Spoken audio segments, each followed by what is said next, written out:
রহমান এবং 3 বারের নির্বাচিত প্রধানমন্ত্রী দেশের নেত্রী বেগম খালেদা জিয়ার পুত্র বিএনপির সিনিয়র ভাইস চেয়ারম্যান জনাব তারেক রহমান এই সংজ্ঞা নিজেকে নেতা হিসেবে প্রমাণ করেছেন। প্রিয় ভাইরা আমার, বাল্যকাল থেকে বেড়ে ওঠা রাজনৈতিক পরিমণ্ডলে জনাব তারেক রহমান চোখের সামনে পিতা মাতাকে বিরূপ রাজনৈতিক পরিস্থিতি মোকাবেলা করা ষড়যন্ত্র মোকাবেলায় সাহসী ভূমিকা পালন করতে দেখেছেন।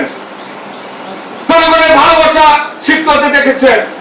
একই সাথে অনুভব আর্জন রাজনৈতিক সহকর্মীদের মধ্যে দুঃসময় বেমানি করতে দেখেছেন। প্রিয় ভাইরা আমার, শুধু দেশ ও দেশের মানুষের সার্বভৌমত্বের পতাকাটি দুই হাতে ধারণ করার শপথ নিয়েছেন। প্রিয় ভাইরা আমার, পাবনা শিমুল বিশ্বাস জিন্দাবাদ, বিবি শামসুল রহমান জিন্দাবাদ, আল্লাহু ইজ ওয়ান।